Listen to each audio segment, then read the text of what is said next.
Hello, everyone, and welcome to this Power 50 webinar. Another year has come to an end. It is getting towards the end of 2024, and it has been another year of incredible fintech innovation. At a time of reflection and anticipation, we're going to take this opportunity to take a look at some of the developments and the trends that have graced the industry over the past 12 months. And with the help of my wonderful panelists, we're also going to think to the future and look at what to expect in 2025.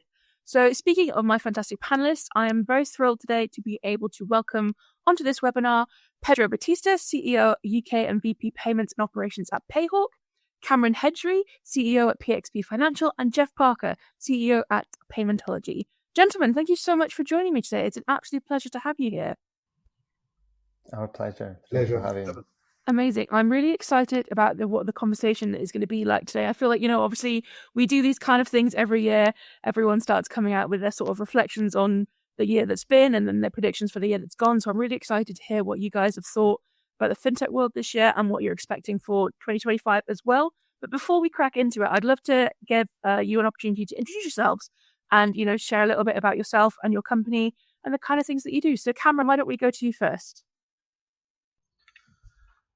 Thank you very much. My name is Kamran Hedjri, CEO of the PXP Financial. I've been in the payment industry since 1995 and working at PXP Financial as a CEO for many, many years. We are a global payment orchestration platform, and we are offering an omnichannel solution across multiple jurisdictions: Europe, UK, US, North America, and Latin America, and South Africa.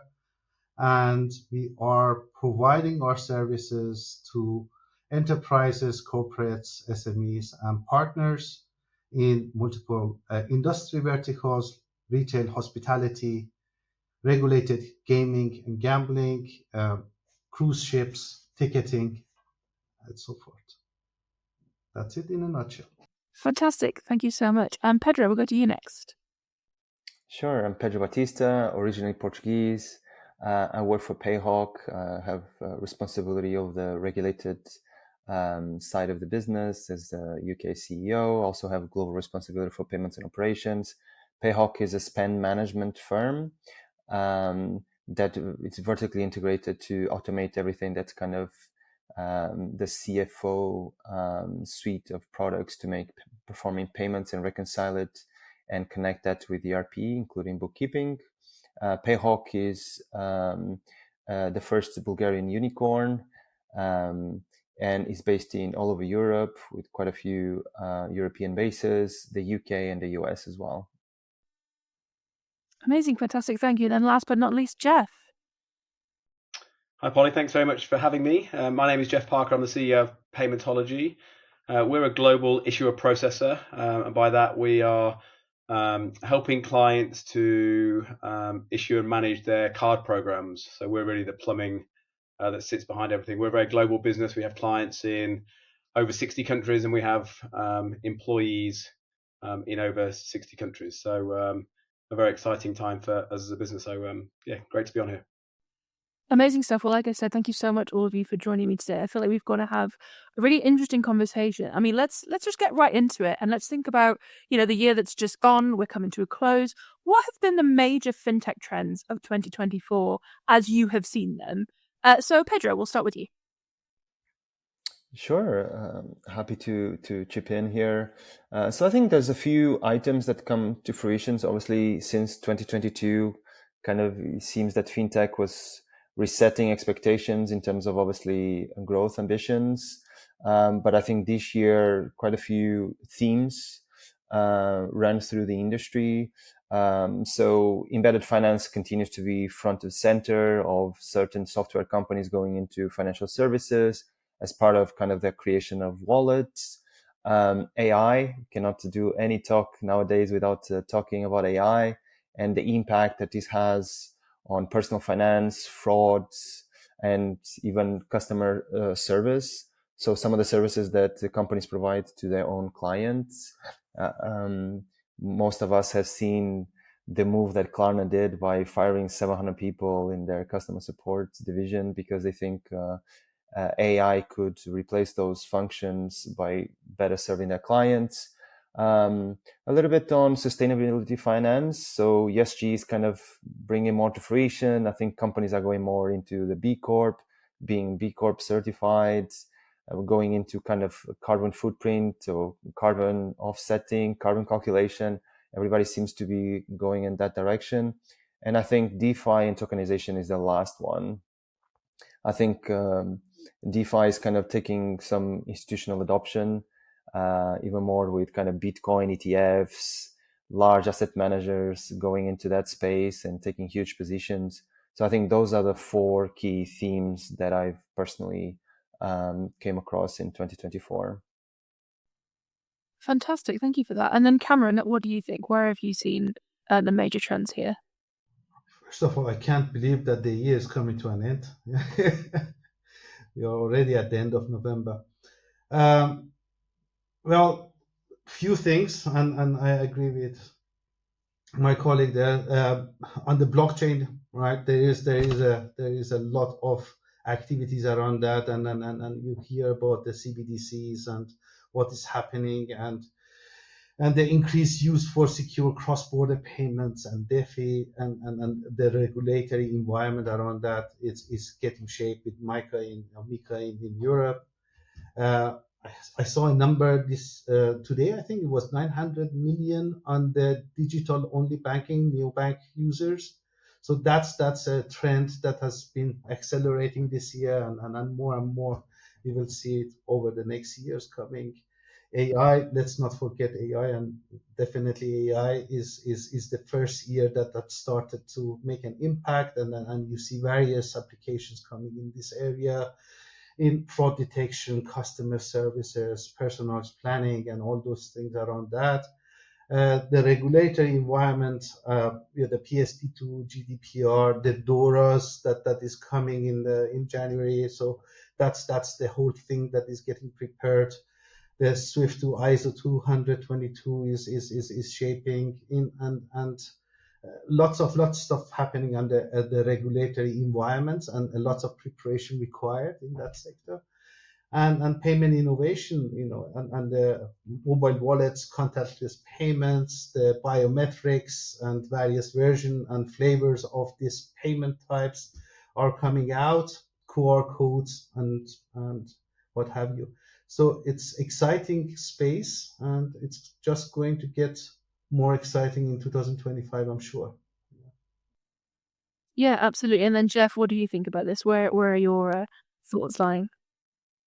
I'll try and pick a couple that haven't been touched on. I think digitization in general, I think in the move away from cash is just continuing to go, and I think it's at different levels of maturity in different markets across the world. But I think that trend is continuing and continuing to put the power in the hands of the consumer. I think everything is done by mobile, and the control around mobile, and the functions and features that are provided, I think, are just huge in that space.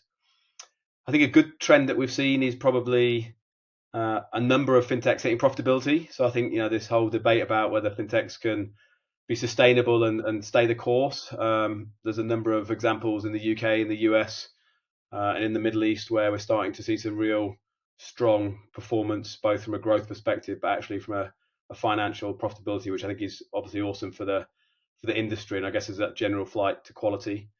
I think, Pedro, you mentioned this cross-border trade and cross-border payments, and it's been an area that I've been intimately involved in for a number of years, so it doesn't feel overly new to me, but it just seems to accelerate kind of year on year.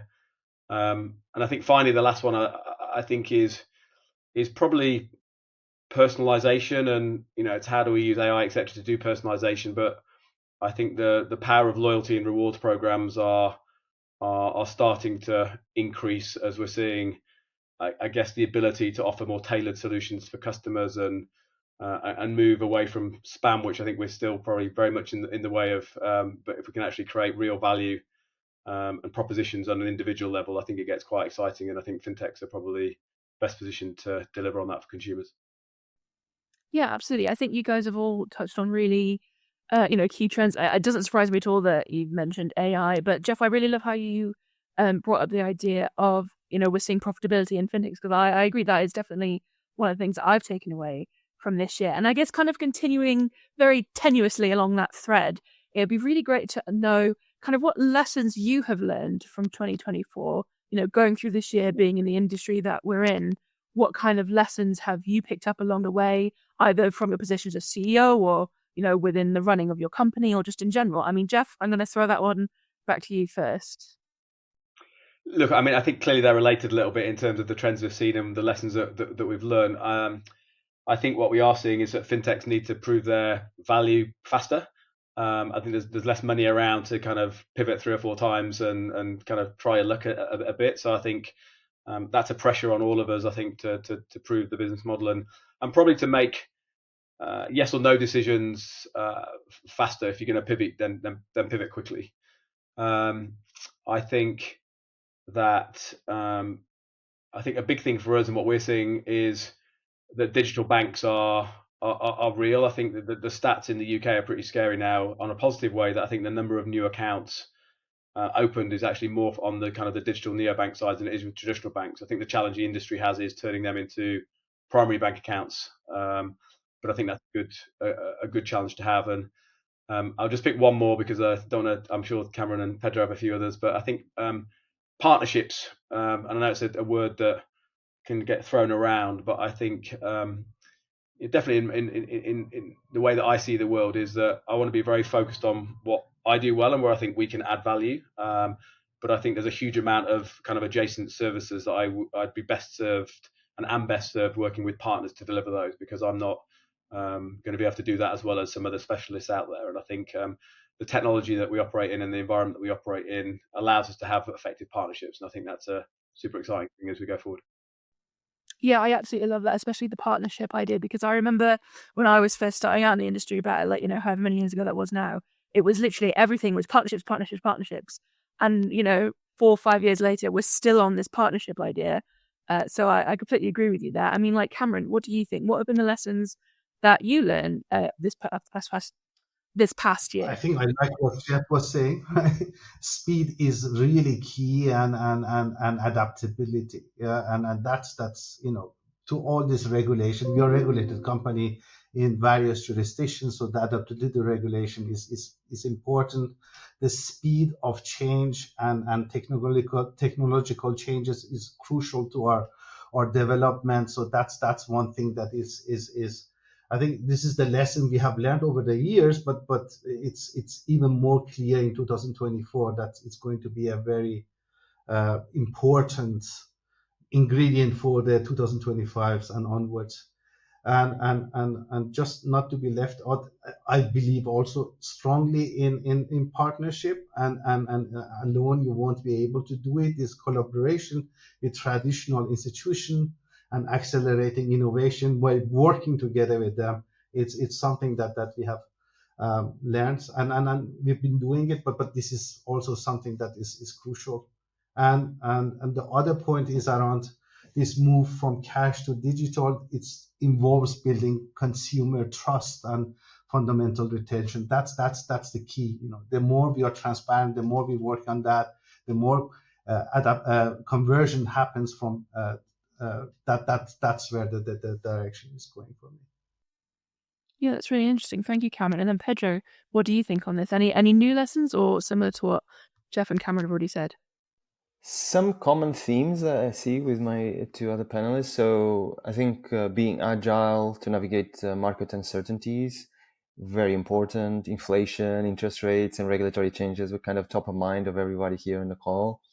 Regulatory readiness, I think Kamran alluded to this. I think companies are kind of graduating from their state of developing software into the kind of moving on to the regulated world. I think that's kind of a core thesis of you becoming a dominant player in the space, has to be taking that ownership in-house. So companies that achieve the regulatory charter will achieve smoother growth, I would say. Less scary moments. To that extent, Payhawk obtained DMI licenses and operationalized them this year, both in the UK and in Europe. I think consumer trust, Kamran alluded to this as well, very important to be a dominant player as well. maintaining transparent and ethical use of AI and data, solidified by customer loyalty. You see some of the big brands being very laser focused on this, like Apple with the use of AI. They took a long time to think of how can they create a product that still is quite focused on privacy and the use of data. Again, both Jeff and Kamran alluded to this, so collaboration is key. So we did two partnerships with kind of relevant to this. So a partnership with Visa, we become a principal member of Visa in Europe, both in the UK and in Europe. And we also did a partnership with JP Morgan, which was just released last week. So that for us was critical also. And I think the other is kind of a thesis that got confirmed this year, which is being vertically integrated and focusing on real-time data is kind of the hygienic factor now. You can only win if you're vertically integrated and are leveraging real-time data. So that's kind of the main core themes that we've learned this year for sure. Yeah, amazing. Thank you so much for that. And I guess, while we're still thinking about 2024, it would be great to know, I'd love to give you guys the opportunity to shout a little bit about your own companies and kind of how your years have been for you, and, any successes, any achievements that you want to shout about. Now is absolutely the time. So, Kamran, how have things been with PXP Financial? How's your year been? Very busy, in one word.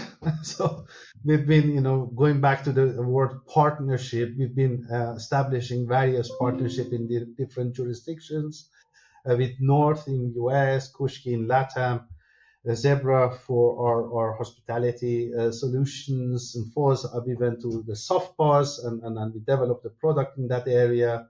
So Visa with the cross-border payments and MasterCard, and also various products from the schemes. Partner portal, again in the theme of the partner, we wanted to build the whole the entry door to our environment, to our world, as easy and as convenient as possible. So we built up the partner portal and launched it, and that will give access to our ecosystem that we have built over the multiple jurisdictions.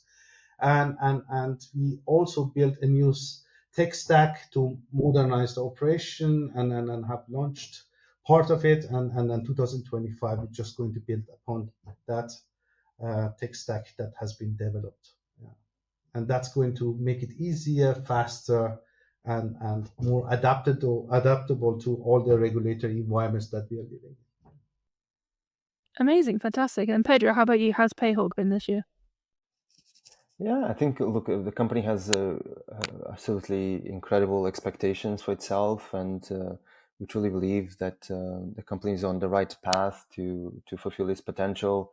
We're not happy with double-digit growth. We want to get triple digits. So the aim of the company is to more than double every year, which is not an easy feat when you've been in business for a few years. Of course, it's a bit easier when you're just getting started.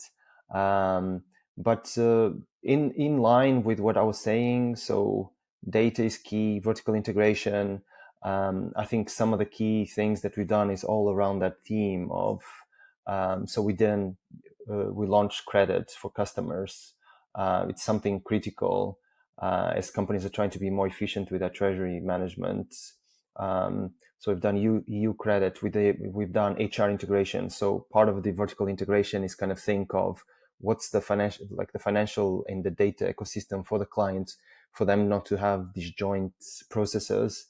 So we've done HR integrations. We become a NetSuite partner.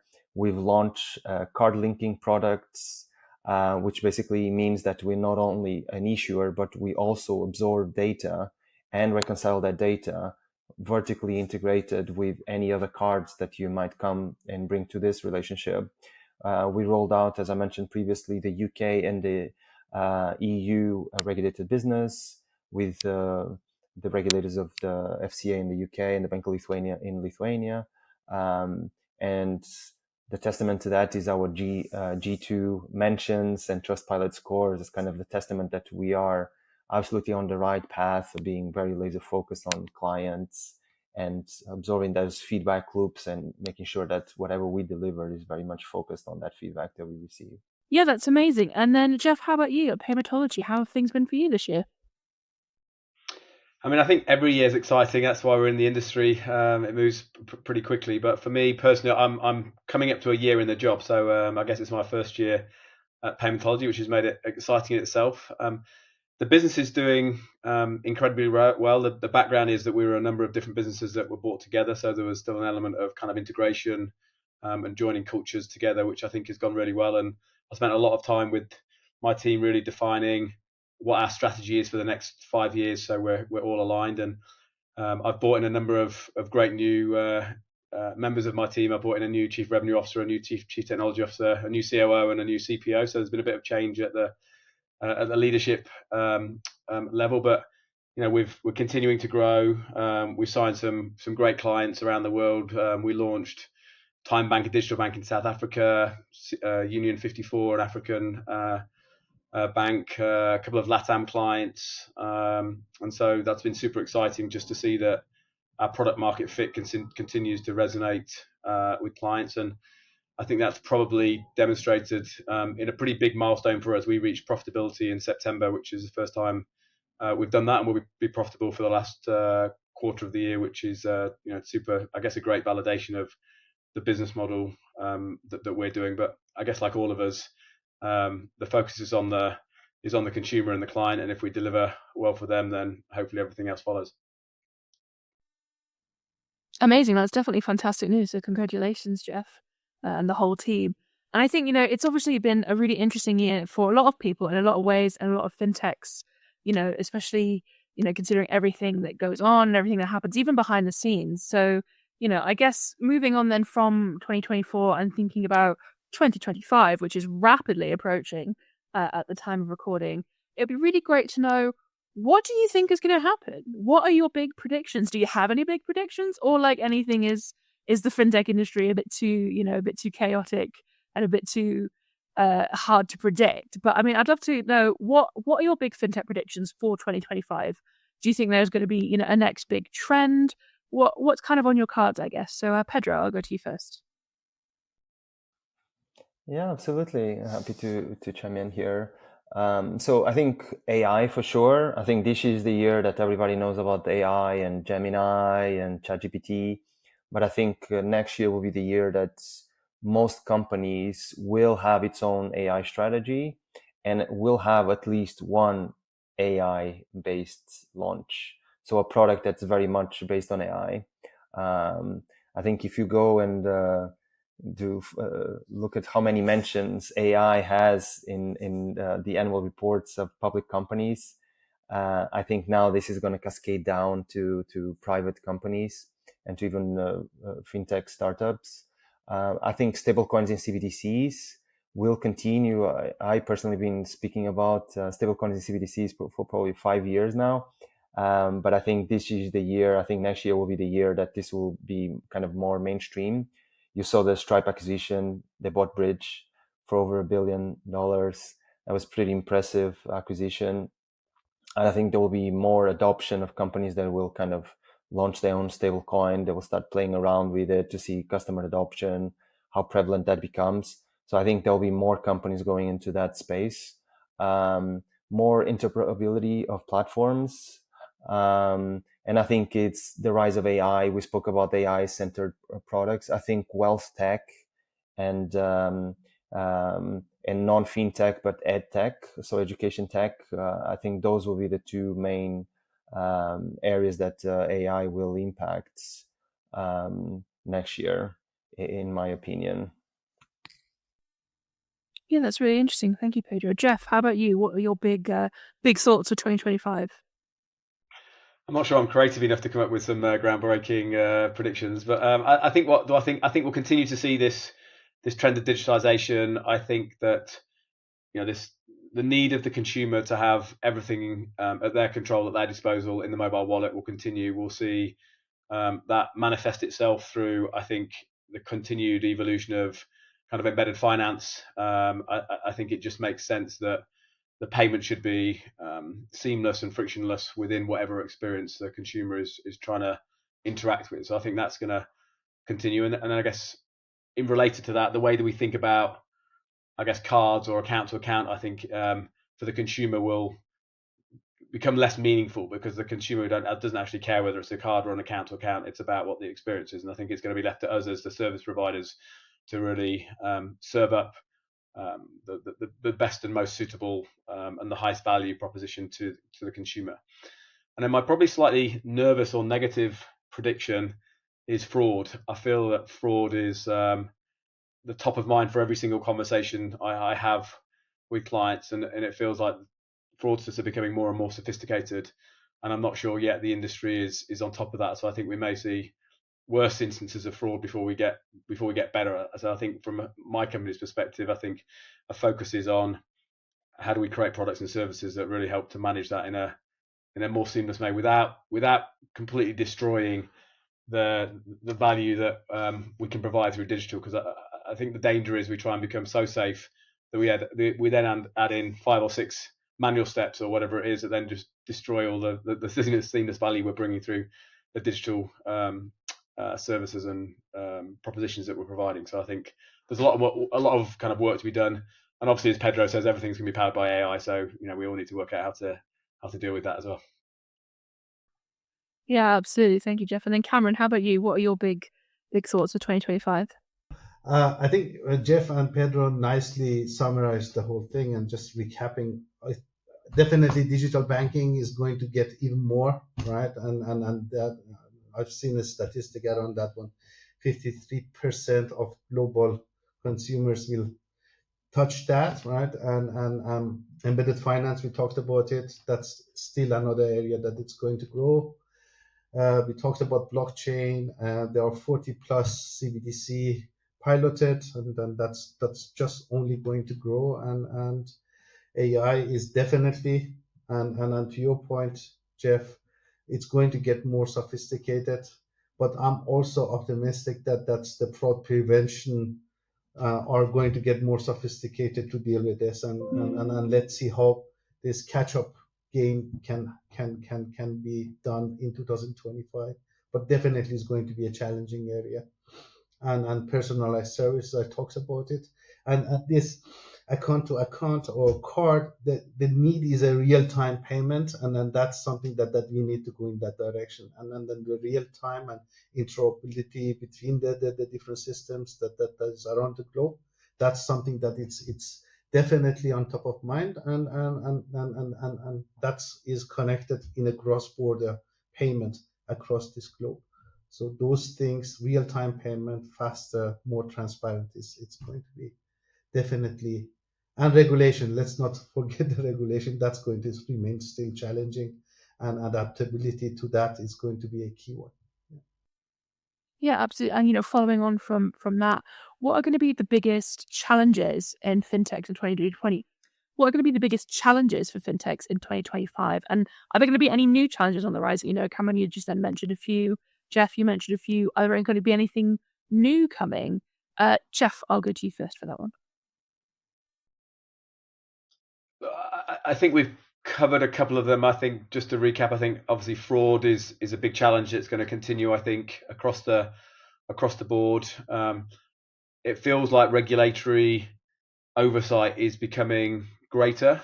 I think if you look at the US and how they're thinking about banking as a service and some of the players in that space, it feels like that's going to be an increased focus, and even it seems like there's a huge increase in local markets wanting local switches to become back prevalent, whereas that seems to have kind of gone in the other direction. So I think there's something that we need to continue to be across there. I think the other challenge is going to be consumers. I think consumers are excited about what we can offer them, and so I think the demand and the expectation from consumers is going up exponentially, and so they expect more and more, and what they used to accept they won't accept. So as service providers, we need to continue raising the bar there, which is one of the biggest challenges. And while we all think we're fintechs and modern, the new person that starts tomorrow has an advantage. That we're all kind of legacy to a degree because we're a number of years old now. And so, how do we continue to build into the culture that we're agile and we're fast and we continue to evolve and listen to the customer? I think is something that we just all I'm sure we're all aware of, but it's making sure that we continue to put the customer at the heart of everything we do. Yeah, that's a really interesting point about consumers, and that's something that I think I've seen a lot in how much, the consumer dictates kind of what's happening and what they want. And, you've really got to keep up with what they want. Otherwise, they'll just go elsewhere. And I guess that's the nature of the industry, right? We have this wonderful, competitive, full industry now, but that means there's a lot more choice, I guess. But I mean, Cameron, you touched on a few of the challenges previously, but do you have any other further thoughts on this and kind of anything new that you think is going to come up? We need to come up with a few new ones, right?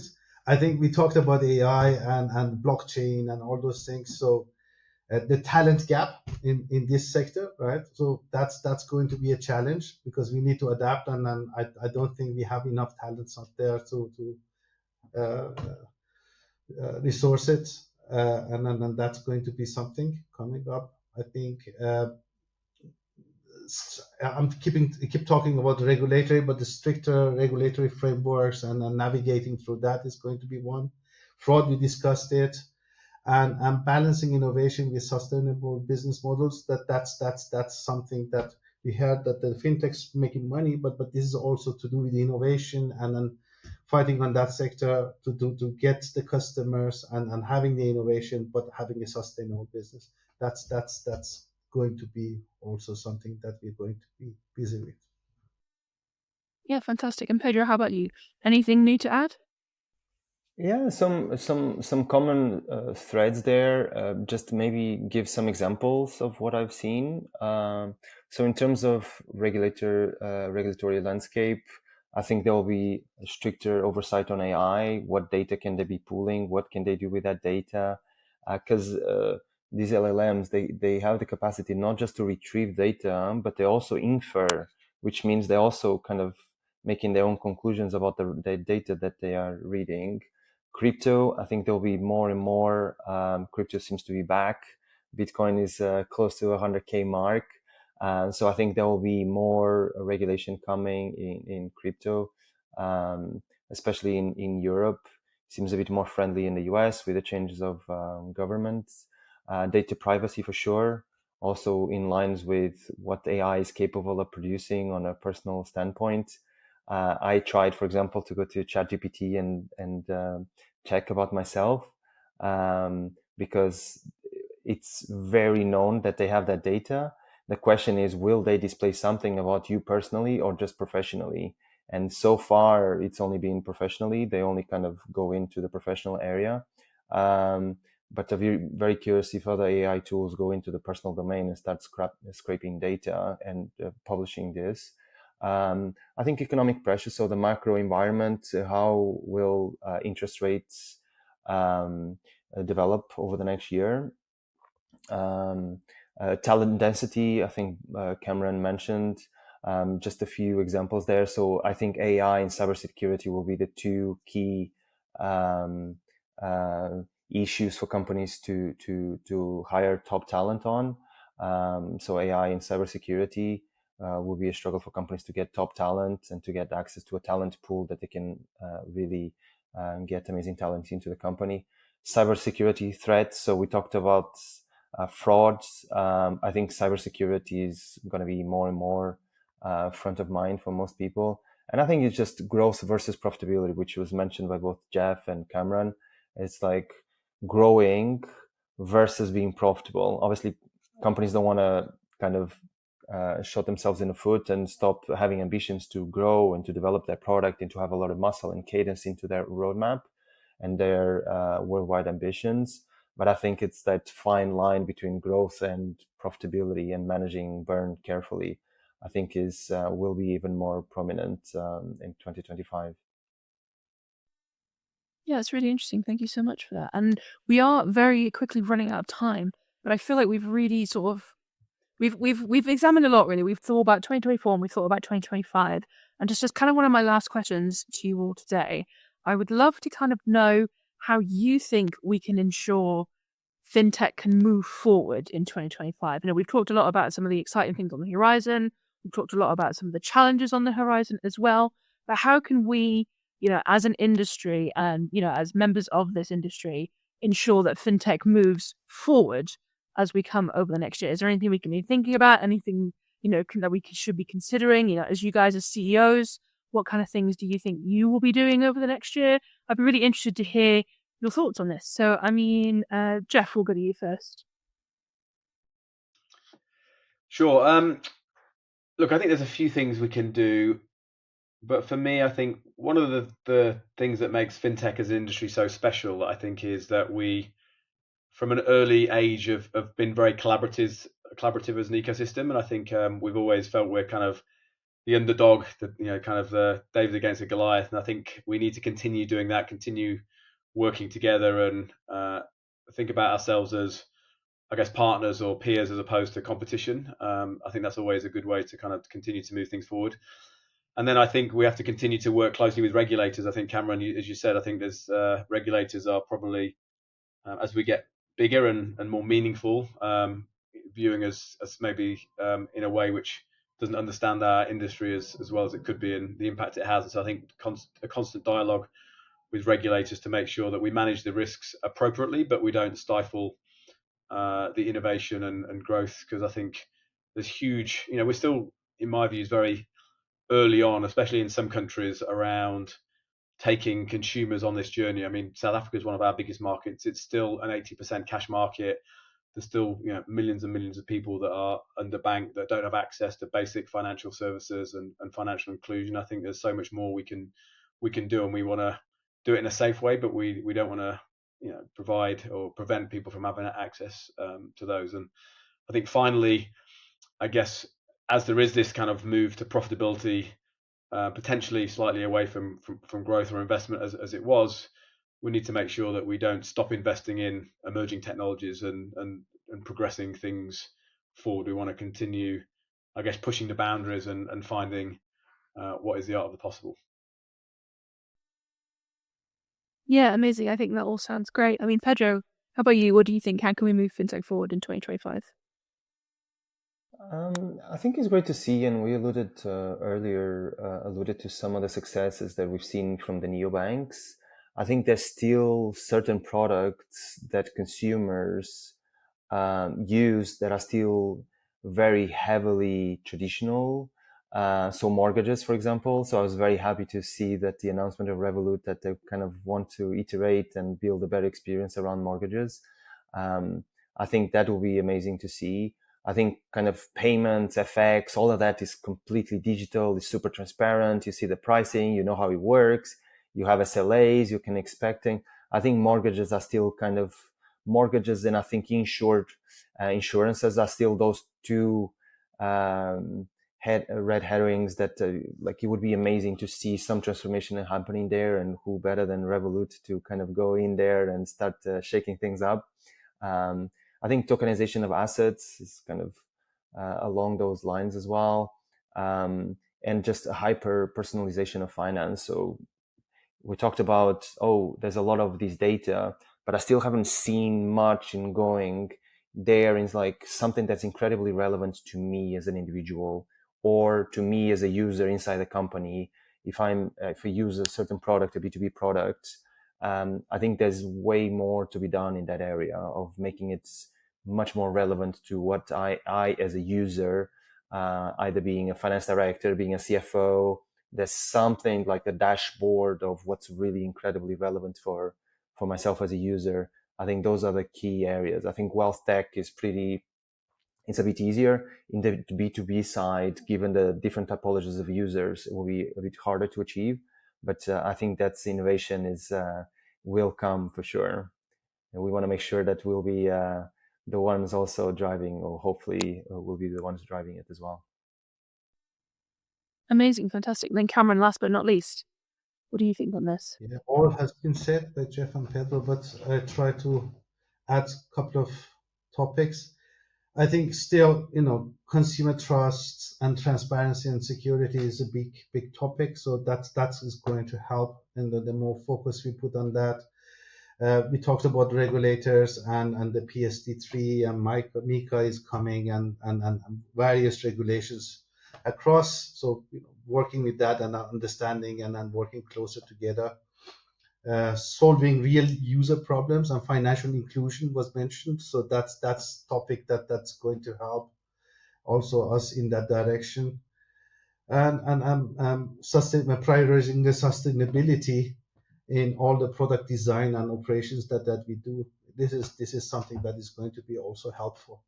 And one topic that I like, and it's somehow mentioned, is this embedded real-time finance, right? And making those decisions and those services. That's going to be something that we will be seeing, and that would be a challenge that we're going to have. But it's going to also change the way that we are interacting in the whole environment that we are in.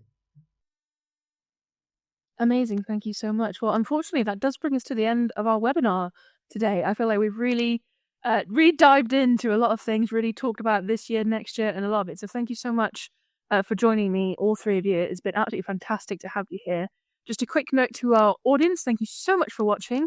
If you want to hear any more about anything like this, you can head on over to thepower50.com to learn more about that, or you can follow along the conversation on X or Twitter, whatever you want to call it, using the hashtag FP50View from the top.